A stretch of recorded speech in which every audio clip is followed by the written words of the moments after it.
전선 및 기계 기구의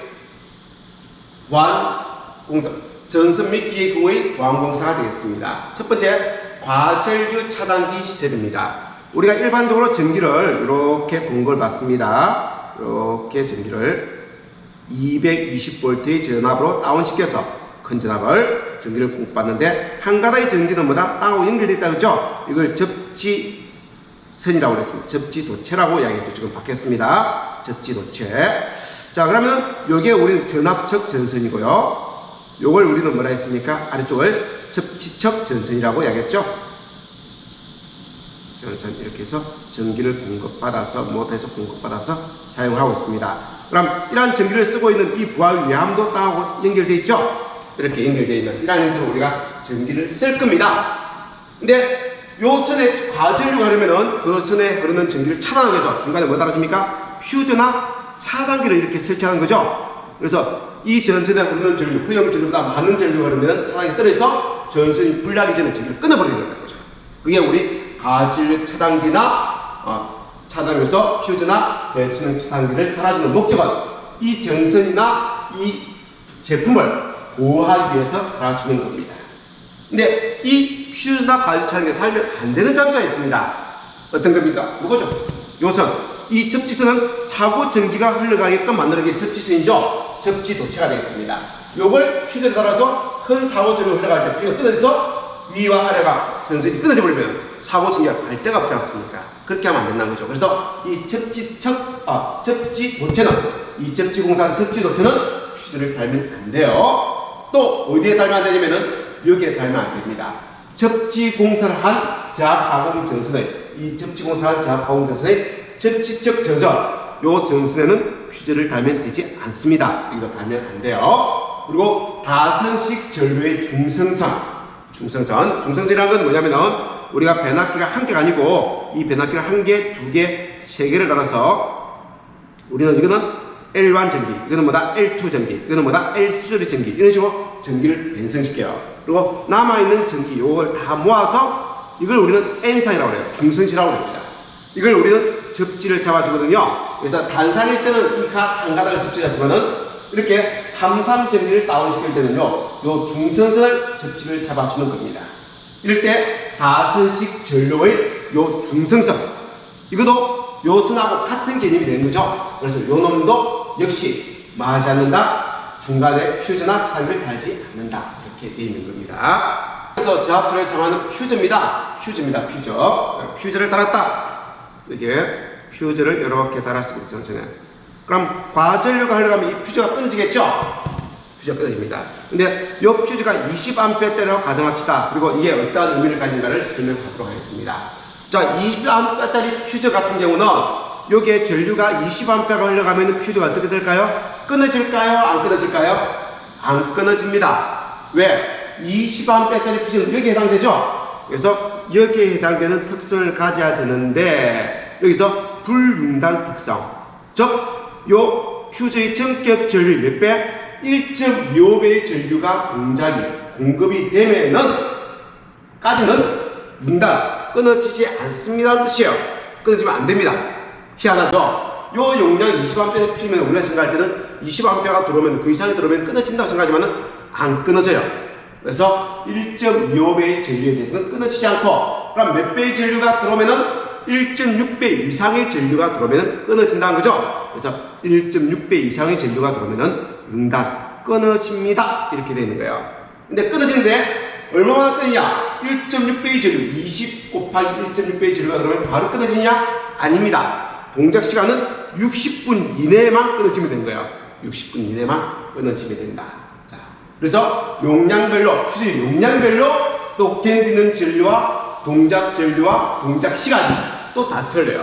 이걸 한 개 한 개 다 암기해야 되는데, 여러분들 일반적으로 요걸 가지고 암기하면 됩니다. 요걸 가지고 63A를 넘어가면은 동작 시간은 몇 분?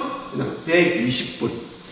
이거 뭐 또 나눠져 있지만은 그냥 120분. 이하일 때는 몇 분? 60분. 1시간이죠? 60분 이내에서 동작되면 됩니다. 이렇게 보시고요. 보시고 여러분들이 이해하시면 되겠습니다. 크게 그냥 봅니다. 63A 이하일 때는 60분, 이상일 때는 120분, 180분, 240분은 잘 안 나왔습니다. 그렇게 여러분들이 구분하시고요. 끊어지는 전류와 동작하지 않는 전류와 중단되는 전류의 배수는 또 다 틀리죠? 그런데 이거는 시험에 많이 안 나오니까 시간만 여러분들이 눈여겨보시면 되겠습니다.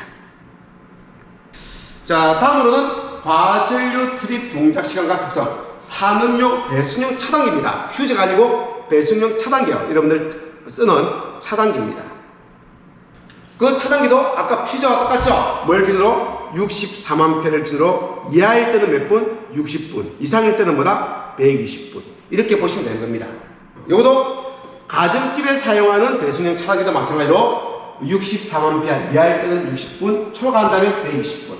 그래서 크게 이렇게 구분해서 여러분들이 이해하고 암기하시면 되겠습니다. 그리고 부동작 전류와 동작 전류. 이것도 마찬가지로 부동작 전류와 동작 전류가 있죠. 그죠? 그 값이 각각 이렇게 나눠져 있다는 거 보시면 되겠습니다.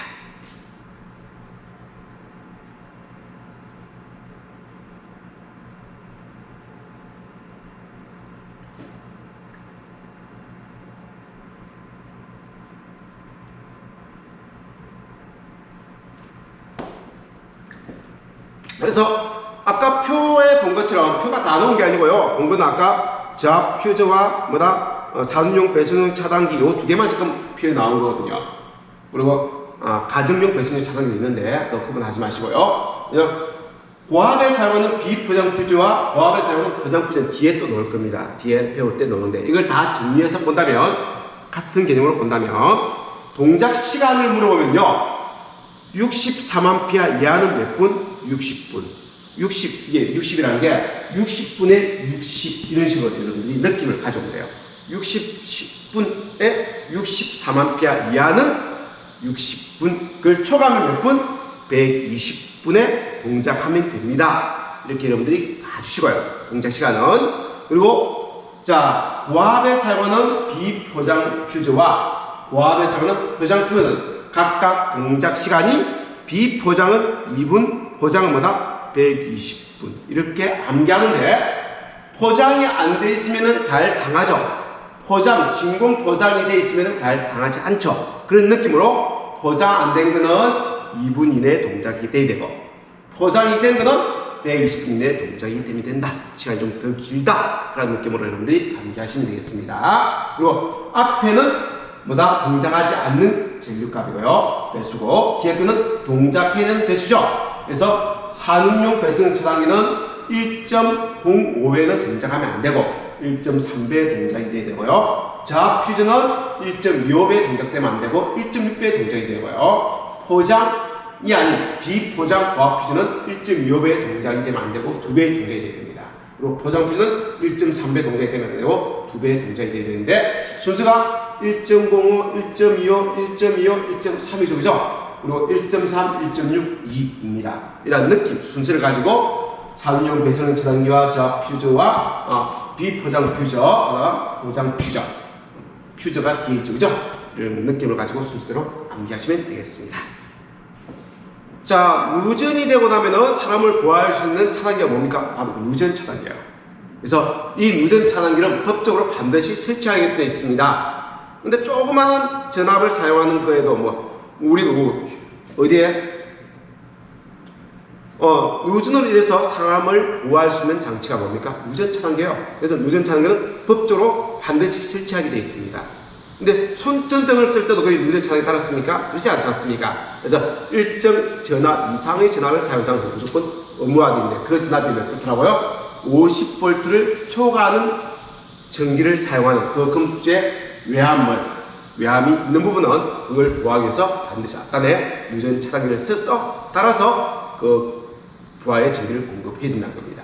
이때 누전 차단기의 전격 감도 전류와 동작 시간은 얼마 이상의 동작이 돼야 되냐? 그 감도 전류와 동작하는 시간 몇 초 이내에 동작이 되느냐? 그 시간은 각각 5, 10, 15, 30mA입니다. 샤워장이죠? 욕실에는 물기가 많지 않습니까? 그때 감도 전류, 동작 전류는 15mA에 동작되게끔 되어 있습니다. 그리고 그 외 장소, 일반적인 장소에는 무전 차단기는 30mA 전류에 동작되는 무전 차단기를 달면 되는 거예요. 이 말은 뭐냐면은 사고 전류, 무전 전류가 15mA 이상이 발생되면 이 차단기 동작하는 거예요. 이거는 30mA 이상이 들어오면 동작하는 거예요. 그럼 20mA의 전류가 흐르면은 이 차단기는 동작이 되고요. 차단되고, 이거는 뭐다? 동작이 안 되죠. 차단 안 되는 거예요. 그럼 이 사고 전류는 계속적으로 인체로 흘러 들어온다는 거죠. 들어올 수가 있다는 겁니다. 그러더라도 괜찮고 그 이상의 전류가 들어오면 30mA 이상의 전류가 무전 전류가 있으면 차단기가 동작하는 거. 이게 좀 더 예민하게 동작하는 거죠. 그 보호를 확실히 하는 겁니다. 왜? 화장실이라는 건 습도가 많고 주로 다 사람이 옷을 벗고 신발도 벗고 물기가 있는 장소에 디디고 있기 때문에 그 사고 전기에 되게 민감하게 된다는 거죠. 그 전기가 다 인체로 오는 겁니다. 근데 일반적인 장소에서는 양말도 신고 있고 뭐 그렇지 않습니까? 건조하고 그래서 만지다도 사고 전기가 있더라도 좀 덜 민감하다는 거죠. 그래서 사고 시에 동작하는 값을 조금 크게 하고 조금 더 민감하게 이렇게 한 겁니다. 그럼 이러한 사고 전기에 의해서 차단되는데 15mA짜리 차단기는 동작이 되는데 그럼 몇 초 이내에 동작된다? 0.03초 이내에 동작이 된 거예요. 그래서 이게 재밌는 게 30mA가 뭡니까? 30 곱하기 10의 마이너스 3승A죠.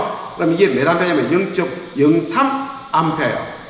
0.03A의 전류가 들어오면 몇 초 이내에 0.03초 이내에 동작한다. 이렇게 과거에 외웠거든요. 근데 지금은 15mA 하는 게 생겼어요. 화장실, 욕실에는 15mA의 사고 전기가 들어오면은 왜 된다? 차단기가 동작하는 차단기를 사용해야 됩니다. 그 다음으로 전선의 효용 전류와 가전 차단기의 용량입니다. 그래서 이 전선의 굵기는 얼마짜리 시공해야 되고 이 차단기는 몇 스키아짜리로 시공해야 되고 전선의 굵기는 요 차단기 차단 용량은 몇 암페어짜리 차단기를 달아야 되느냐 그걸 결정하는 공식에 대한 겁니다.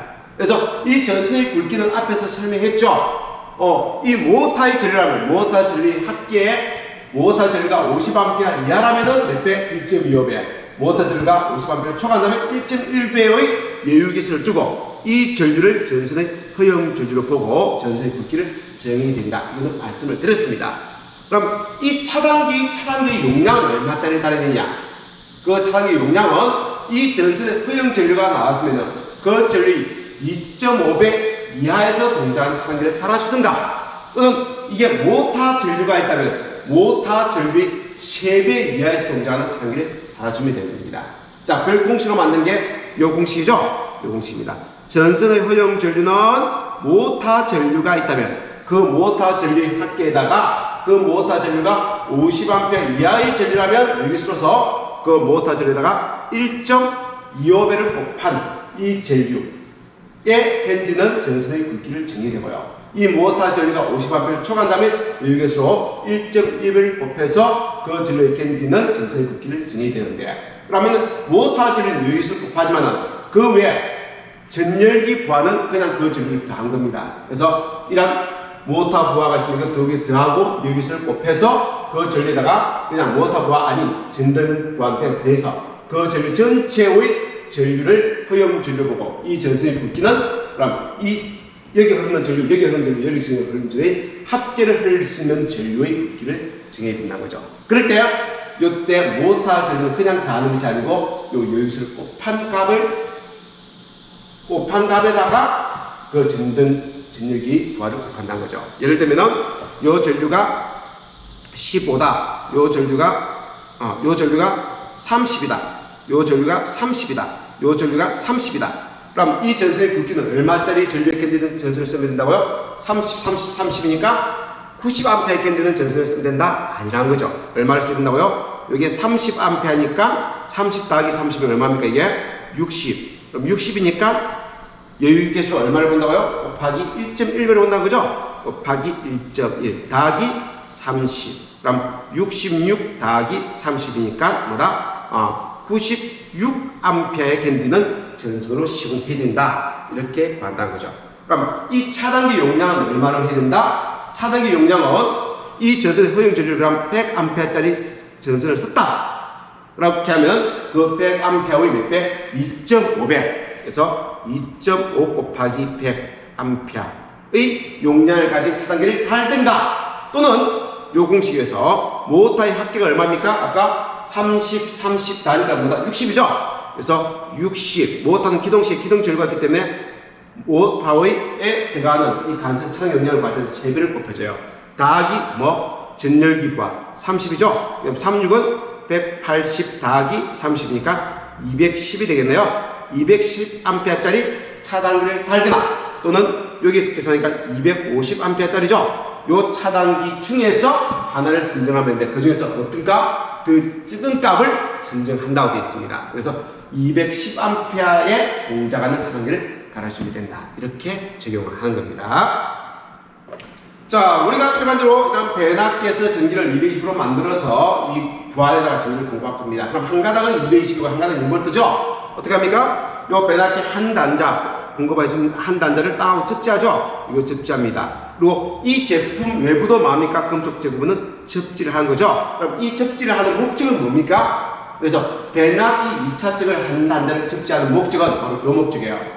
대지 전이가 상승되는 걸 억제하기 위해서 이걸 하는 겁니다. 이걸 하는 이유가. 그리고 여기에 접지를 하는 이유는 감전을 방지해 주는 거죠. 그래서 감전을 보호하거나 또는 이 기계 자체의 손상을 방지하거나 또는 보호 계절기. 이게 접지가 안 돼 있으면은요, 이게 무전 차단기를 달더라도, ELB를 달더라도, 이게 보호 차단기죠. 보호 차단기를 달더라도 여기에 접지가 안 돼 있으면 이 유전이 발생되면 이 ELB 차단기가 동작이 안 돼요. 그래서 접지를 해주는 겁니다. 그래서 ELB뿐만 아니라 다른 보호 계정이 있는데 그런 보호 계정의 동작을 확실하게 하기 위해서 접지를 잡아주는 겁니다. 자, 접지공사 용어에 관한 설명입니다. 자, 이 말을 지금 그림으로 먼저 한번 보고 이야기를 하도록 하겠습니다. 자, 접지에 대해서 그림으로 기본 개념을 살펴보도록 하겠습니다. 자, 모든 금속재 부분은 그 표면을 선을 통해서 땅하고 연결시켜 놔야 되는 겁니다. 근데 그 시스템의 중간에 보면 주접지 단자라는 걸 설치해 가지고 모든 금속 부분을 주접지 단자까지 가져와요. 그리고 이 주접지 단자를 접지 도체를 통해서 접촉하고 연결시켜서 이 금속 부분을 접촉하고 연결시키는 형태로 만듭니다.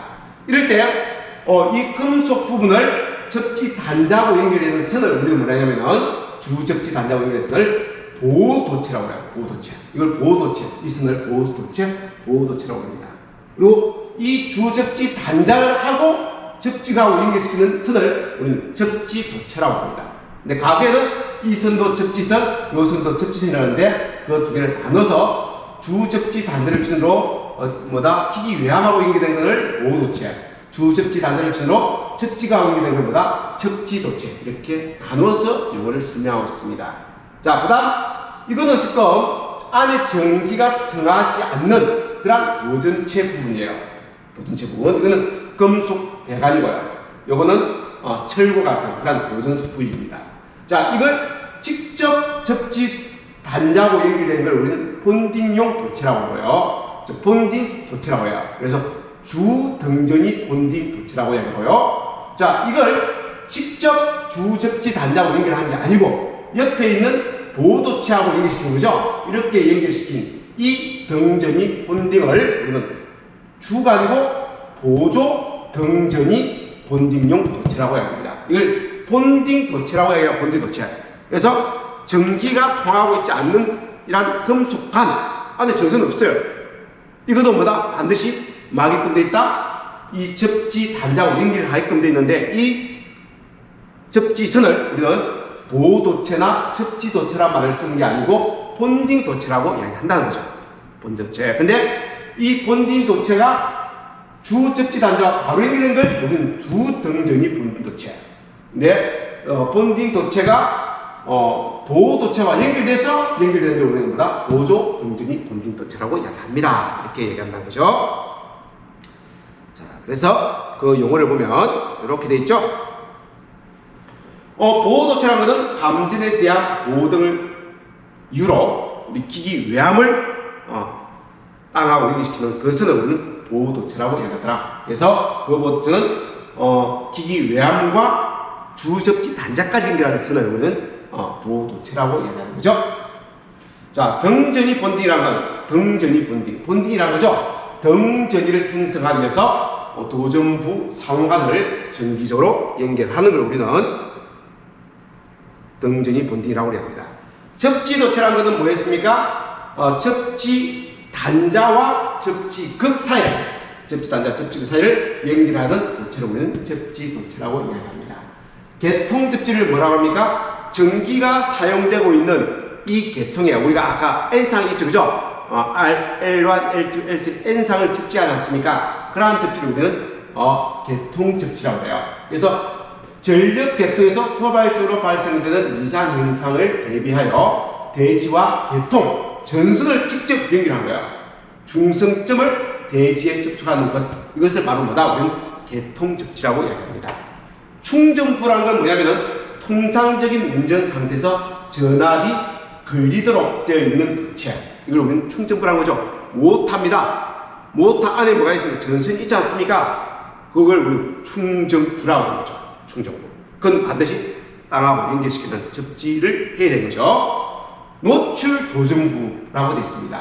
충전부는 아니지만은 고장 시에 충전될 위험이 있고 사람이 쉽게 접촉할 수 있는 기계의 도전선 부분을 우리는 노출 도전부라고 합니다. 조금 전에 했던 모터의 외양, 이게 평상시에 만져도 괜찮습니다. 하지만 안에 내부적으로 누전이 있으면은 그 전기가 외양을 타고 나오죠. 이러한 부분을 우리는 노출 도전부라고 이야기하고, 충전부라는 것은 아까 그 선을 연결한 단자가 있죠.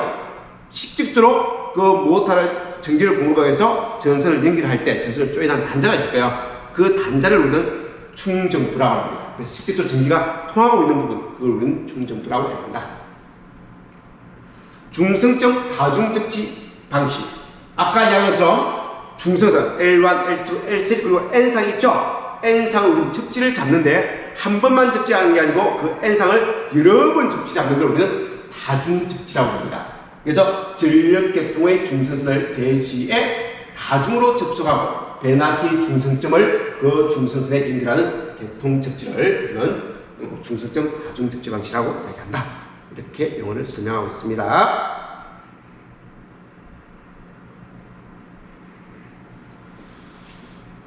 자, 접지 계통을 분류하면 크게 세 가지로 분류합니다. TN 계통, TT 계통, RT 계통이라고 이야기하는데, 요 T하고 N하고 이 문자 기호가 의미하는 게 뭐냐 하는 거죠. 자, T는 여러분들이 좋아하는 테라 맥주의 테라가 아닙니다. 테라는 그 테라만, 땅이라는 뜻이에요. 땅을 우리는 테라라고 이야기합니다. 테라. 그래서 이게 T라고 되어 있는 것은 테라, 땅이라는 뜻입니다. 땅하고 연결되어 있다는 뜻이에요. 접지가 되어 있다는 뜻입니다. 자, I라는 것은 인슐레이션. 그래서 이거는 또는 임피턴서. 그래서 절연되어 있거나 뭐다 장으로 연결되어 있다는 거죠. 그래서 이거는 전기가 통하지 않게끔 연결이 안 되어 있는 거예요. 절연되어 있는 거예요. 즉, 땅하고 연결이 안 되어 있다는 뜻이 되겠습니다. 자, 내추럴. 이거는 중성선이라는 뜻입니다. 중성선. 자, S라는 것은 뭐다? 분리가 되어 있다는 뜻이고요. C라는 것은 컴바인으로서 연결이 되어 있다는 뜻입니다. 연결. 그래서 첫 번째 요 문자 기호, 여기 T가 있고 여기는 I가 있죠. T라는 뜻은 뭐다? 테라, 땅하고 연결되어 있다는 뜻이고요. I라고 되어 있다는 것은 뭐다? 인슐레이터 또는 임피던스로서 접지가 안 되어 있다. 절연되어 있다. 그래서 접지가 안 되어 있다는 걸 의미하는 겁니다. 그래서 이거는 첫 번째 문제는 전원적 배납기 접지 상태를 말하는 거예요. 배납기 2차를 접지한다는 데를 접지할 거냐 안 할 거냐 이걸 의미한다는 거죠. 이렇게 있는데 배납기가 있고 부하가 있는데 이 배납기 2차 한다는 데를 땅하고 연결하면은 이 방식이 뭐냐고요? T방식. T방식. 이게 연결 안 하면 뭔 방식? I방식. 그래서 전원적 배납기 이 접지 상태를 가지고 연결되어 있으면 T방식, 연결 안 되어 있으면 I방식이라고 이야기해요. 두 번째 기호가 N, T, T 되어 있죠, 그죠? 요걸 가지고 뭐하냐? 자, 요거는 설비 접지 상태를 말하는 거야. 설비. 그래서 요걸 땅하고 연결시키면은 우리 뭐라고 해야 한다? 땅하고 연결시키면은 땅하고 직접 연결되어 있으니까 T라고 이야기하죠. T라는 것은 개통 접지와 무관하게 땅하고 연결시킨 거예요. 땅하고 직접 연결된 걸 우리는 T라고 이야기하고요. A라고 되어 있는 거는 여기 아까 중선선이 있지 않습니까? 땅하고 연결시킨 이 중선선하고 이렇게 연결하는 게 아니고 이 중선선하고 바로 연결시킨 거예요. 이렇게. 이거 중선하고 연결시킨 거예요. 이걸 우리는 뭐다? N. 중성점과 연결된 선을 우리는 뭐란다? M 방식이라고 이야기한다. 또 다시 두 개가 아니고 다시 뒤에 글자 한 개 더 나와 있는 게 S와 C가 나와 있는 게 있습니다. S는 중성선과 보호도체를 분리해서 연결한 거. 중성선과 보호도체를 따로 분리하는 거. 또는 이걸 중성선하고 보호도체하고 이거 사이를 또 연결시키는 걸 뭐다? C. 중성선과 보호도체를 겸용하는 거. 이걸 BN 선이라고 이야기합니다. 이렇게 하는 걸 우리는 C 방식이라고 이야기합니다. 그럼 그림으로 다시 한번 볼까요? 그리고 이것도 이제 시험에 가끔 나옵니다. 선을 이렇게 하면은 뭐냐? 동그랗게 나죠, 그죠? 이게 중성선을 의미하고요. 이게 그냥 동그랗게 하고 바가 되어 있으면 뭐다? 보호선을 말합니다. 그래서 바가 되어 있고 동그랗게 같이 되는 것은 이 두 개가 뭐다? 겸용이라는 거죠. 중성선으로 쓰면서 보호선으로 쓴다. 이렇게 이야기하는 거죠. 여러분들 암기할 때는 어떻게 하면 되겠습니까? 중성이라는 말은 뭡니까? 중간이라는 거, 중심, 센터죠. 센터를 말한다고 생각하고 센터 가운데니까 동그랗게 원을 그리는 거예요. 원의 센터, 중심, 중성선. 그래서 동그랗게 있는 게 중성선을 의미하고 안 되는 거 동그랗게 안 되고 반대는 게 뭐다? 보호선을 의미한다. 이렇게 여러분들이 기억해서 이해하시면 되겠습니다. 자, 요 방식이 어떤 방식이었습니까? 요 중성선이 묶인 이 변압기입니다. 변압기가 L1, L2, L3를 변환시키는 변압기고요. 2차 한 단자 중성선이에요. 묶은 단자를 우리는 땅으로 접지했죠. 그래서 우리는 뭐라 합니까? 땅하고 연결된 걸 T라고 하죠. 그래서 T 계통이고 이 제품 우리가 사용한 이 제품의 외함도 접지가 되어 있지 않습니까? 보호도체로 접지가 되어 있죠, 그죠? 이게 접지가 되어 있습니다. 그래서 T 뭔 방식?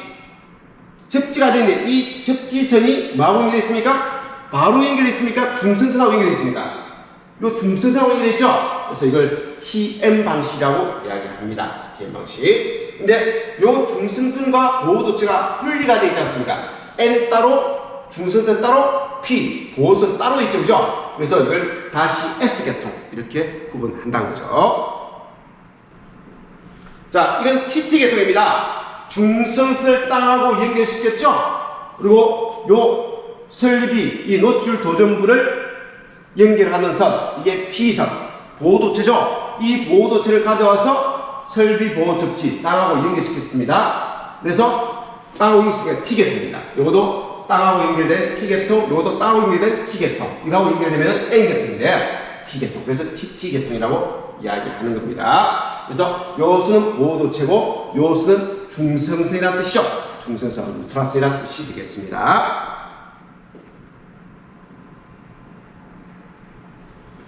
자, 요 놈은 요 변압기 2차 한 단자가 이게 연결 안 됐다는 뜻이에요. 또는 저항을 통해서 연결됐다는 뜻입니다. 연결 안 됐다는 뜻입니다. 그래서 인슐레이터, 요 I 계통이라는 거죠. 접지가 안 된 계통, 또는 임피던스, 저항을 통해서 연결된 계통이라는 뜻으로 보는 거예요. 그리고 2차 측은 노출 도전부가 닦아서 접지가 되어 있네요. 그래서 IT 계통, 이걸 IT 계통이라고 이야기합니다. 그래서 요 그림 3개가 주어지고 이게 어떤 계통이냐를 물어보는 문제가 나올 수가 있다는 거죠. 자, 접지 시스템에서 살펴보도록 하겠습니다. 자, 접지 시스템을 구분할 때 계통 접지, 아까 해서 중성선을 땅하고 연결시키는 접지, 그 이유가 뭡니까? 이상전압이 올라가는 걸 방지하는 거죠. 그럼 우리는 계통 접지라고 합니다. 그래서 전력 계통의 이상 현상에 대비해서 대지와 계통, N상을 연결하는 걸 우리는 계통 접지라고 하고, 그리고 모타 외함을 연결하는 그런 접지를 말한다고 하는 보호 접지. 그래서 감전 보호를 목적으로 기기의 한 점 이상을 접지하는 걸 우리는 보호 접지라고 이야기합니다. 또 있습니다. 필의 시스템 접지가 있죠. 뇌 전기가 어떤 설비나 사람으로 오기 전에 그걸 땅으로 빼주기 위한 시스템이 되겠죠. 그래서 내벽 전류를 안전하게 대지로 방류하기 위한 접지를 우리는 필의 시스템 접지라고 이야기합니다. 그래서 접 시스템의 종류는 이렇게, 구분은 이렇게 3가지로 구분하고요. 그 시설 종류는 단독 접지, 공통 접지 이렇게 나누는 거예요. 그래서 단독 접지라는 건 개별적으로 접지를 다 설치한 거. 용도에 맞고 개통 접지 따로, 또 모터 접지 따로, 여기 필의 접지 따로, 이런 식으로 개별적으로 접지를 따로따로 접지를 설치한 걸 우리는 뭐다? 단독 접지라고 이야기하고요. 공동 접지라는 것은 뭐냐면은, 자, 특보에 사용하는 거, 고압에 사용하는 거, 저압에 사용하는 거, 이게 같은 전기를 사용하는 장소니까 요 접지를 그게 뭐다? 고접지건, 대통접지건 그냥 다 묶어서 접지하는 거예요.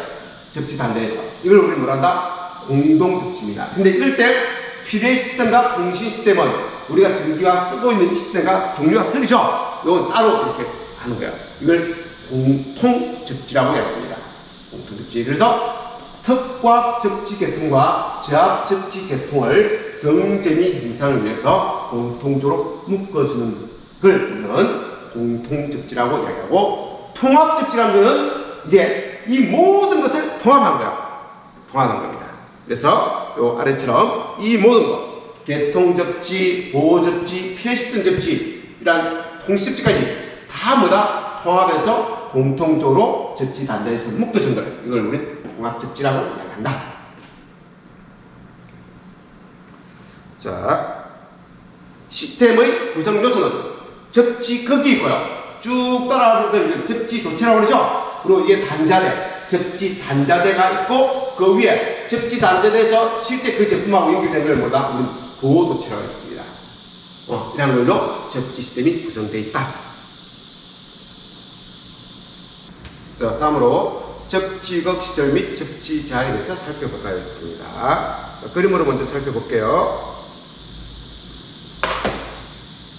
접지극에 대해서 그림으로 살펴보도록 하겠습니다. 우리 사고 전기가 이 접지극을 통해서 땅으로 방전이 이루어질 겁니다. 근데 이 방전된 전기가 다시 인체로 오면 안 되겠죠? 그래서 위에 사람이 이렇게 생활하고 있을 거고, 요 철주 옆에도 사람이 이렇게 있을 수가 있습니다. 근데 이 접지극을 통해서 방전된 전기가 다시 인체로 오면 되지 않기 때문에 이 접지극은 지표로부터 충분하게 아래쪽에 위치되고요. 그래서 접지 맨 아래쪽으로 75cm 이상 삑을 뜨고 접지극을 설치해야 되고요. 이 접지극을 통해서 방전된 전기가 철주를 통해서 인체로 오면 안 되겠죠. 그래서 이 철주로부터 1m 이상 이익해서 접지극을 설치하셔야 되는 거고요.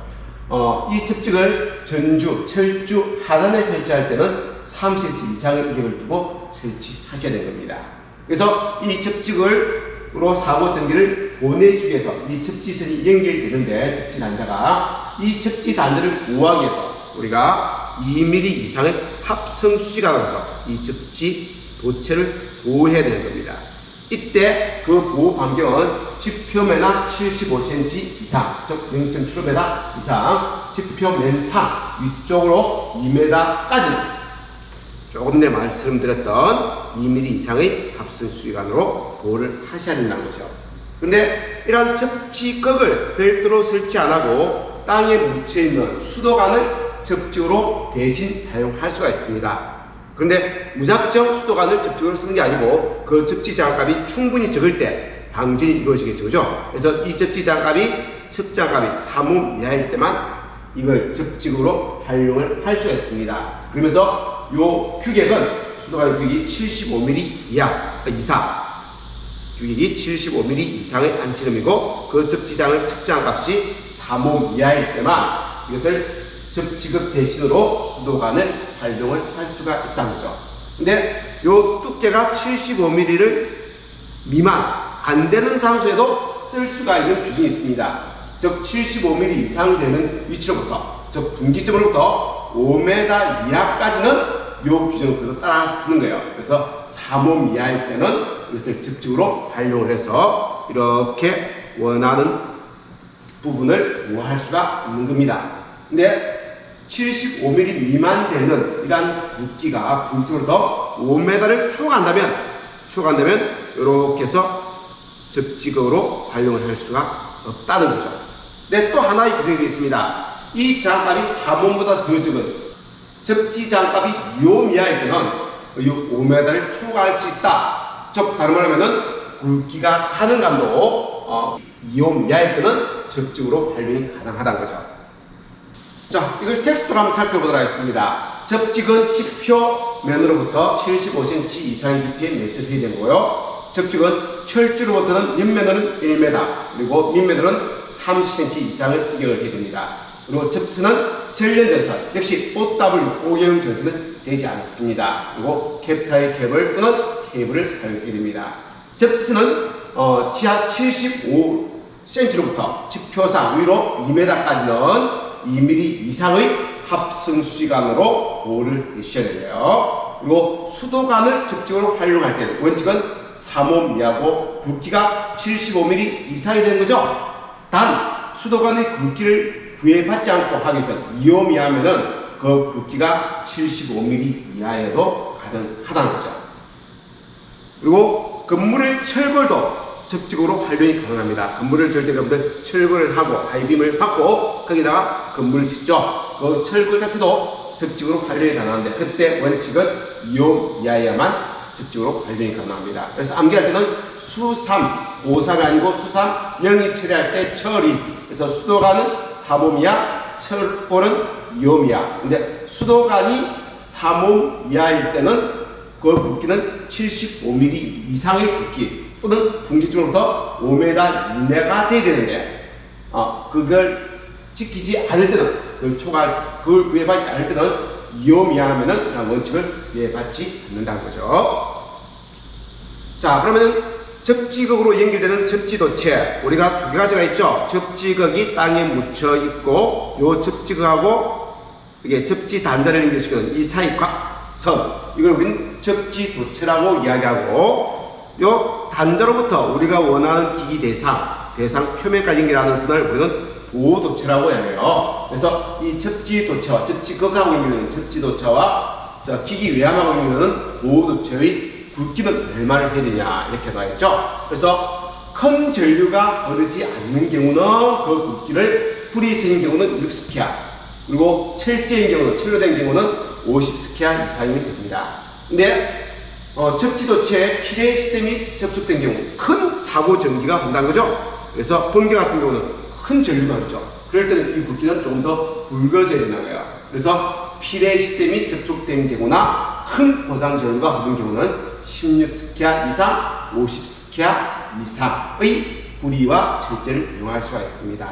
단, 요 기기, 요 제압기기, 전기 설비용, 이동 전기 설비의 외함을 접지할 때는 요 외함의 접지선은 1.5스키아 이상, 단, 다심 코드 및 타이어 캡을 잘 때는 0.75스키아 이상의 전선으로 시공해 주면 되는 겁니다. 그래서 이동용 제품, 우리가 옮겨 다니면서 사용하는 제품, 그런 거는 접지선이 1.5스키 하면 되고, 우리가, 여기 보면 30캡을 써가지고 두 가닥은 어디로 연결하고, 저는, 220V를 연결하고, 한 개는 접지극으로 활용하는 경우가 있습니다. 접지선으로 활용하는 경우가 있어요. 이게 뭐다? 다심 코드 또는 캡타의 케이블을 이용하는 경우입니다. 이때 요 접지선에 연결된 접지극에 연결된 이 선의 굵기는 0.75스키아.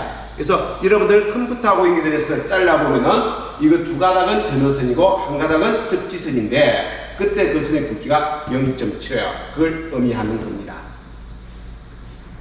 자, 보호도체의 단면적입니다. 보호도체란 건 뭐였습니까? 어떠한 제품, 이렇게 제품이 있고요. 요 제품의 외함을 접지 단자와 연결하는 거죠. 그리고 요걸 접지극하고 연결되는 선은, 접지극과 연결되는 선은 접지도체고요. 이 단자와 우리가 보호하고자 하는 대상과 이렇게 연결하는 선은 보호도체라고요. 그래서 이 보호도체의 단면적은 얼마를 해야 되냐? 그는 여기에 공급되는, 이 부하에 공급되는 상도체라고 해요. 이 도체의 굵기에 따라서 틀립니다. 그래서 최소한 요 굵기 정도는 해야 된다는 거죠. 그래서 이 단면적, 이 상도체의 단면적이 16스키아 이하일 때는 이 접지도체, 보호도체도 그 굵기, 요선, 즉 공급되고 있는 상도체, 공급된 상도체의 면적과 요 보호도체의 면적은 같아야 된다는 거죠. 근데 이 굵기가 16스키아를 초과하고 35스키아 이하일 때는 그때 사고 전기는 뭐 많이 증가하는 건 아니니까 16스키아, 즉 여기에 전선의 굵기인 16스키아 정도의 전선으로 시공하면 된다는 겁니다. 근데 35스키아를 초과하면은 요 전선의 굵기는, 보호도체의 굵기는 요 공급되는 도체, 이 도체의 단면적을 A라고 그러면 여기에 공급되는 도체의 단면적은 A 나누기 얼마만큼? 이만큼의 단면적을 가진 굵기로 시공해주면 된다는 것이 보도체의 단면적이 되겠습니다. 그래서 여러분들이 사용하는 일반적인 제품 같은 경우는 여기에 공급되는 전선이 16스키야 거의 이하입니다. 대부분의 눈에 보는 것은. 그럼 이 전선도 보도체의 단면적도 요 상도체 공급해주는 이 전원선의 단면적과 같은 단면적으로 시공하면 된다. 이렇게 여러분들이 생각하시면 되겠습니다. 자, 요 규정을 따르는데 단 보도체가 개별의 일부가 아니거나 상도체와 동일 외함에 설치되지 않는 경우는 각각 구리와 알루미늄 전선으로 보도체를 하는 경우, 그때 기계적인 손상에 대해서 보호가 되는 경우는 2.5스키야, 손상되지 않는 경우는, 보호되지 않는 경우는 4.0스키야, 아니면 같이 16스키야 이상으로 보도체를 사용하시면 되는 겁니다. 자, 다음 규정은 저압 수용과 접지입니다. 저압 수용과 인입구의 접지에서 추가 접지라는 말이 나왔죠. 접지선에 추가로 접지를 할 수 있다. 그 말은 뭐냐면은 우리가 공급받는 전기는 요란 전기의 전기를 공급받고 있다 했습니다. 이건 전압적 전선, 이걸 뭐다? 접지적 전선에서 이게 한 선이 접지가 되어 있지 않습니까? 그래서 요 두 가닥을 우리는 사용하고 있습니다. 근데 이 전기가 들어와서 우리가 사용을 할 건데, 여기도 기기 제품을 접지하기 위해서 접지극을 이렇게 땅하고 연결해야 되지 않습니까? 접지봉을 박아서 이렇게 시공을 해야 되는데, 접지선을 가져와야 되는데, 자, 이걸 추가로, 이게 접지가 되기 때문에 이 접지선으로 활용을 할 수가 있습니다. 그래서 요걸 요렇게 추가로 접지를 잡아서 이걸 접지선처럼 활용을 한다는 거죠. N상을. 그럴 때 추가 접지라고 얘기합니다. 그래서 다시 한번 읽어보면, 수용장소 인입구 부분에서 다음 것을 접지구로 사용하여 배납기의 중성청 또는 뭐다? 자압 전선의 중성선 또는 접지적 전선에, 이 접지적 전선에 추가로 접지 공사를 할 수가 있습니다. 그럴 때 요때 접지구로 활용할 수 있는 것은 굳이 접지봉을 다시 안 받고 수도관이 있으면 수도관을 접지구로 활용을 할 수 있다는 거죠. 그래서 아까 수3이라고 했습니다. 그래서 수도관을 접지극으로 활용할 때는 이 저항값은 매도 3옴 이하에만 추가 접지로 사용을 할 수가 있습니다. 근데 철골, 아까 철골을 접지구로 활용할 때는 뭐다? 위험이었죠? 근데 추가 접지구로 활용할 때는 철골은 뭐다? 3옴이에요. 그래서 추3이라고 합니다. 추가 접지 공사일 때는 무조건 뭐다? 두 개다. 수도관이건 철골이건 3옴 이하여야만 접지구로 활용이 가능하다. 이렇게 이야기하는 겁니다. 그리고 요 접지선, 이 접지 도체의 단면적은 6스키야 이상의 연동선으로 쓰게 되어 있습니다. 6스키야 이상의 연동선으로 접지선을 추가 접지를 하셔야 되는 겁니다. 자, 주택 등 저압 수용과의 접지에서 계통이 T계통, 테라, 땅하고 접지가 되어 있고, 그 다음 2차 측은 N. 그래서 이 보도체가 중선선하고 연결되어 있는 거죠. 중선하고 연결되어 있는 경우. 그래서 N, 중선선과 이렇게 보도체가 연결되어 있는 경우의 접지 방식인 경우에 보도체는 다음에 따른다. 이 보도체는 보도체의 최소 단면적에 의해야 되고, 중선선 경용 보도체, 그래서 이걸 PE와 N이 같이 연결되기 때문에 이걸 PEN 도체라고 얘기해요. 이 도체는 구리인 경우는 10스키야, 알루미늄 전선인 경우는 16스키야 이상으로 시공해야 된다. 이렇게 나와 있습니다. 자, 7번째로 배납기 중성점 접지 저항값입니다. 그래서 우리가 배납기가 있으면은 아까 Y계통이죠. 이렇게 배납기가 이렇게 있으면은 요게 중선선이라는 건, 요 선을 우리는 중선선이라고 했습니다. 이걸 접지할 때, 이 접지극의 저항값은 얼마 이하가 되어 있냐, 이걸 이제 구해야 하는 거죠. 이 접지 저항값은. 그러면 이 접지 저항값이 원하는 접지 저항값이 안 나오면 땅에 이러한 봉들을 이렇게 박아서 백렬 연결해서 원하는 접지 저항값을 만들어 주셔야 되는 겁니다. 그때 이 접지 저항값이 얼마 이상이었느냐면은 150 나누기 IG. 이때 IG란 건 요 선에서 누전이 생겼을 때, 지락이 생겼을 때, 그때 이 선로에 불어넣은 지락 전류를 의미하고 있습니다. 그래서 150 나누기 IG한 그 저항값, 저항값 이하의 저항이 돼야만 된다는 거죠. 다시 한번 읽어볼까요?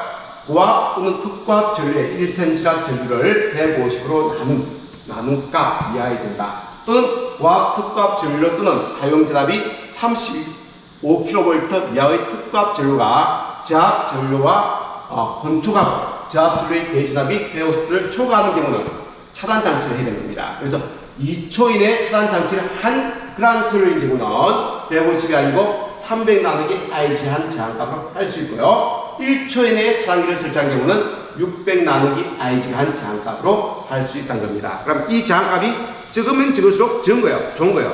작을수록 좋은데 그러려면 접지공사비가 엄청 많이 듭니다.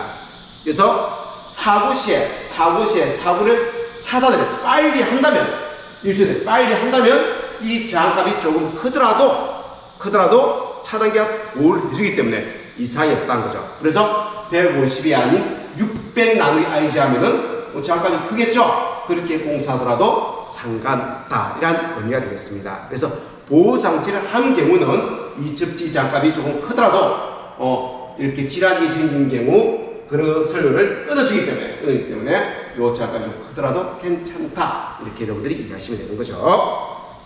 접지장을 측정하는 계기가 접지장 측정기와 어스 테스터기, 어스라는 건 땅이라는 거죠. 땅의 장을 측정하는 테스터기 또는 콜라식 브릿지라는 측정기가 있습니다. 특히 이 콜라식 브릿지는 전액의 장도 측정을 할 수가 있습니다. 전액은 끈적끈적한 액체 우리가 코 팡풍 있죠. 그런 코 같은 그런 전액 또는 눈 같은 거, 끈적끈적한 액체와 유사한 상태죠. 그러한 것의 저항값을 측정한 기계예요. 그래서 우리 땅의 장을 접지장도 측정할 수 있고 전액의 장을 측정할 수 있는 게 콜라식 브릿지다. 이렇게 이해하시고요. 접지장을 적게하면 적게할 수 있죠. 적게하는 방법은 어떻게 합니까? 땅에다가 접지봉을 하나를 딱 박으니까 접지장값을 측정하니까 100ohm의 장이 측정됐다면 요거 한 개를 더 박아서 백열로 연결을 한다면 이게 100ohm이고 이게 100ohm이니까 백열로 연결이기 때문에 합성장보다 50ohm으로 감소가 되겠죠. 이런 식으로 이 봉을 여러 개를 땅하고 연결시켜서 이걸 백열로 연결하면 그 접지장값이 달면 달수록 전체의 장값은 감소하게 됩니다. 그래서 접지장을 감소시킬 수가 있는 거고요. 요 접지극을 통해서 땅으로 전기가 방정되는 면적을 증가시키면 되겠죠. 그럼 이 접지판을 작은 판이 아닌 큰 판을 발굴을 하시면 된다는 거죠. 그래서 접지판의 면적을 증가시키거나 또는 접지봉을 땅에 깊이 묻으면 묻을수록 그것은 땅으로 방전이 원활하게 이루어지는 겁니다. 그래서 접지봉을 깊게 묻어준다. 최소 몇 cm 이하입니까? 그건 안전을 위해서 75cm 이상이고요. 근데 접지장에서는 그보다 더 깊이 예술하면 접지장 값은 더 떨어지게 되어 있습니다.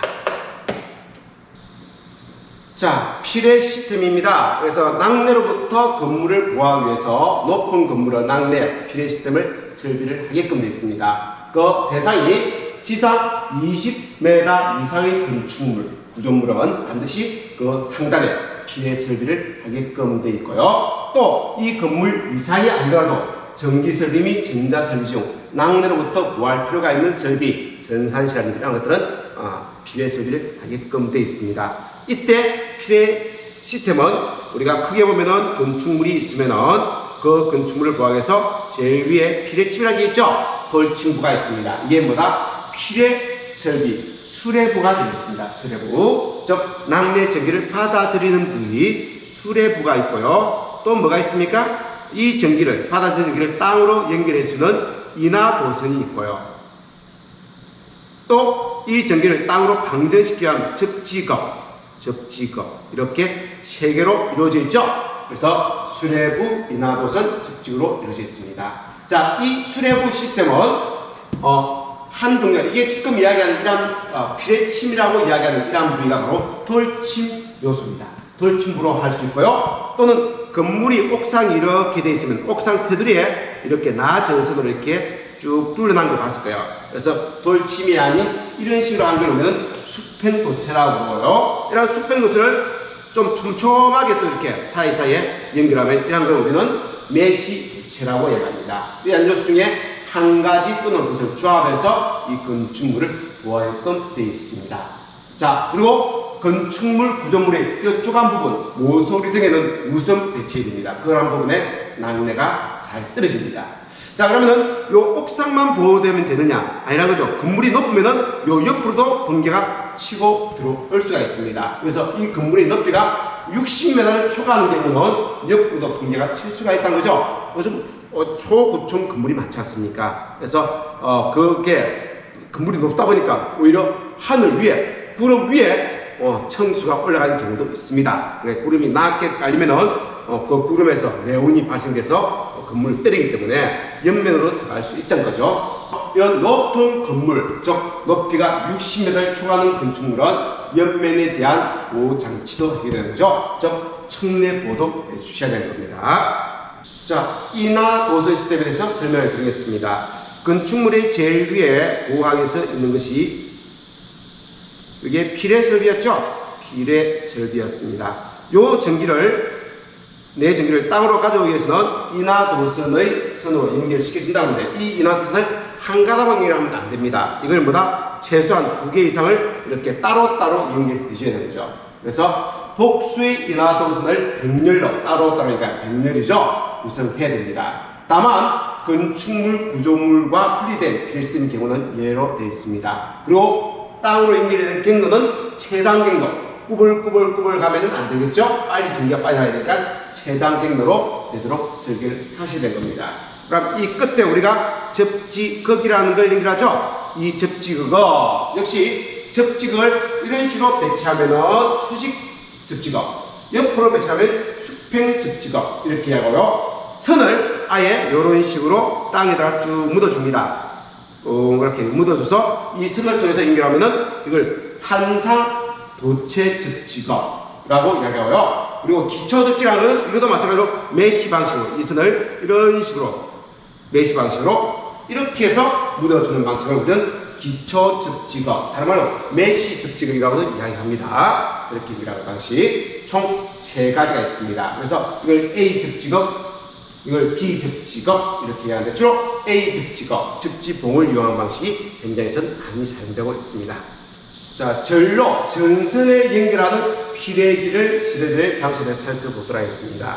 여기 있는 피레기하고 앞에 있는 피레 시스템, 피레침하고는 틀려요. 피레침이라고 하는 것은 피레침, 아까 피레 시스템이라고 이걸 이야기했죠? 좀 어렵게 시스템이라고 이야기하는데 이 설비는 건축물을 보호하기 위해서 건축물 꼭대기에 설치하는 피레침 설비를 의미하고 있습니다. 하지만 피레기라는 건 뭐냐면은 우리가 전봇대의 전선이 이렇게 지나가면은 요 전봇대의 전선이 이렇게 번개로 맞았을 때 이 전기가 우리가 쓰고 있는 전기가 이렇게 공급이 되는데 요 전기가 들어오면은 큰 전기가 이 전선에 같이 포함이 되겠죠. 이 전기를 땅으로 빼기 위해서 이 선을 땅하고 연결시켜 놓습니다. 뭘 달아서? 피레기라는 걸 달아서 연결시켜 놔요. 그래서 우리가 사용하는 전기는 이 선을 통해서 빠져나가지 않습니다. 근데 뇌 전기만 이 선을 통해서 땅으로 빠져나가는 장치가 피레기라는 설비예요. 그래서 전선에 포함되어 있는 그러한 뇌 전기를 땅으로 빼기 위한 장치로서 전선을 직접 땅하고 연결시키는데 그 사이에 피레기라는 장치를 거쳐서 연결시켜서 일반적인 전기는 땅으로 나가지 못하고 뇌 전기만 땅으로 빼주는 장치를 피레기라고 이야기한다. 이렇게 이해하시면 되겠습니다. 그러면 이 전기를 공급하는 방식이 우리는 발전소에서 전기를 만들어서 전봇대를 통해서 절선을 통해서 변전소로 가죠. 그럼 변전소에서도 나온 전기가 전봇대를 통해서 우리가 사용하는 수용가까지 갈 거예요. 그래서 고압의 전기를 발전소에서 만듭니다. 자, 만들어서 특고의 전기로 이렇게 우리 송전이라고 얘기하죠. 진주까지 보내줘요. 그럼 진주 가까이 오면 변전소를 통해서 특고의 전기를 154kV의 전기를 22,900V의 전압으로 조금 낮춰서 전봇대로 공급해서 전봇대에서 우리 수용가까지 오는 겁니다. 수용가까지 바로 오는 수용가를 특보 수용가, 또 낮은 전기로 만들어서 오는 수용가를 자압 수용가, 이렇게 2가지로 나눠서 전기를 공급할 겁니다. 그럴 때 번개가 번쩍 치면서 들어와서 이 선을 통해서 발전소로 들어올 수도 있고 변전소로 들어올 수도 있고 요 전봇대에 있는 이러한 설비들을 망칠 수도 있고 또 이러한 전기가 수용가로 들어올 수도 있다는 거죠. 우리 그물로도 들어올 수가 있습니다. 그래서 이 전선의 피레기를 달아서 그 전기를 땅으로 빼야 되는데, 발전소, 변전소 이에 준하는 장소의 가공 전선의 나가는 선을 인출구, 들어오는 선을 인입구, 나가는 선을 인출구입니다. 그래서 발전소는 인출구에 달아야 되고요, 변전소는 인입구와 인출구에 달아주면 된다는 겁니다. 자, 그리고 가공 전선로 턱과 가공 전선에 접속하는 배정용 변압기 과압척 및 턱과압척. 그래서 요 전봇대에 보면은 뭐가 달려 있습니까? 변압기라는 게 달려 있죠. 이 변압기가 가격이 비싸요.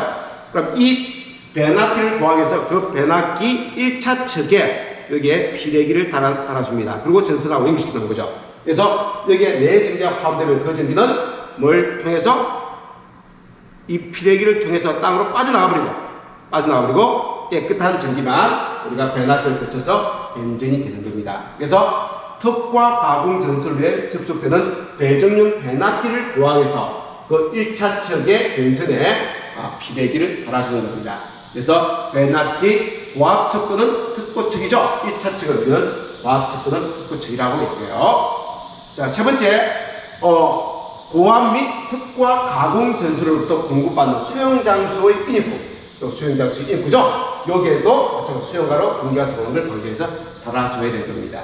그리고 요 전봇대에 있는 이 가공 전선이 우리 집으로 전기가 들어오기 위해서는 땅으로 해서 이렇게 전선이 들어올 거예요. 지하 변전실로 들어오겠죠. 그죠? 이렇게 전기가 들어오는데, 가공 전선과 지중 전선이 만나는 장소에는 이 지중 케이블을 구하기 위해서 역시 뭘 달아야 된다? 피레기를 달아야 됩니다. 그래서 보호하고자 하는 대상물의 근처에 우리는 피레기를 달아야 되는데, 보호하고자 하는 게 뭡니까? 발전소, 변전소를 구해야 되는 거죠. 그래서 그 끝에 인출구와 인입구와 인출구에 피레기를 달아서 이 변전소나 발전소를 구하는 거예요. 또 수용가를 구하면서 수용가의 인입구에 피레기를 달아서 수용가를 구해주는 거예요. 변압기를 구하기 위해서 변압기 1차 측에 피레기를 달아서 변압기를 구해주는 겁니다. 그리고 이 지중해 물체에 있는 케이블, 가격이 비싸죠. 이 케이블을 구하기 위해서 가공전선과 지중전선의 접촉점에 피레기를 달아야 된다는 겁니다. 그래서 이 네 군데는 반드시 피레기 설비를 해 주셔야 되는 거예요. 발전소, 변전소, 개폐소 이와 준하는 장소에 설치돼서 살펴보도록 하겠습니다. 여기에 특고압시설 전기를 사용하는 장소가 있습니다. 그럼 여기 아무나 들어오면 안 되죠? 그래서 울타리 설비를 하게끔 되어 있는데, 이때 사용하는 저답이 높으면 높을수록 요 철제로부터, 울타리로부터 요 기계까지 이격거리는 많이 떨어뜨려 줘야 되는 거예요. 그래서 요 지표면으로부터 요 충전부까지의 이격거리는 얼마로 해야 되냐? 예, 법적인 이격거리가 사용하는 전압별로 나와 있다는 겁니다. 그걸 좀 이따 말씀을 드릴 거고요. 이때 요 울타리 설비의 울타리 높이는 최소 몇 미터? 2m 이상의 높이를 하셔야 되는 거예요. 그럼 울타리에 있으면은 울타리에 사람이 못 들어오게끔 이렇게 보호망이 되어 있겠죠? 근데 그 보호망의 하단이 최소 얼마? 15cm 이하까지는 이렇게 보호하게끔 되어야 되는 거죠. 왜? 요 안으로 개가 들어올 수 있고, 사람이 기어 들어올 수도 있지 않습니까? 그래서 15cm면 한 정도 되겠죠? 요 정도 이하까지. 이보다 더 넓으면은 개가 들어오니까. 요 이하로 제한하고 있다는 거죠. 그래서 이거 하단은 15cm 이하, 그리고 상단 높이는 2m까지는 울타리 설비로서 보호를 해줘야 된다. 이렇게 이야기하고 있습니다. 자, 그리고 울타리 출입구에는 출입 금지라는 표시를 하고요. 그리고 출입문에는 자물쇠, 기타 장치로 시금 장치를 하셔야 됩니다. 그리고 울타리와 담의 높이는 최소 높이가 얼마? 2m 이상으로 해야 되는 거고요. 하단까지 요 울타리가 이렇게 있다면 요 사이를 이렇게 그물망처럼 이렇게 하지 않습니까? 그러면 요 하부, 요 울타리가 안 된 이 하부는 몇 cm? 15cm 이하가 되게끔, 그래서 충분하게 요 아래쪽까지 이렇게 보호 장치를 해줘야 된다는 의미죠. 요 하부에 피해 있는 부분은 15cm 이하가 되게끔 하라. 0.15m 이하가 되게끔 하라. 이렇게 되어 있습니다. 자, 그리고 울타리로부터 충전부까지, 우리가 전기를 사용하는 요 충전부까지의 요 거리는 얼마가 되느냐?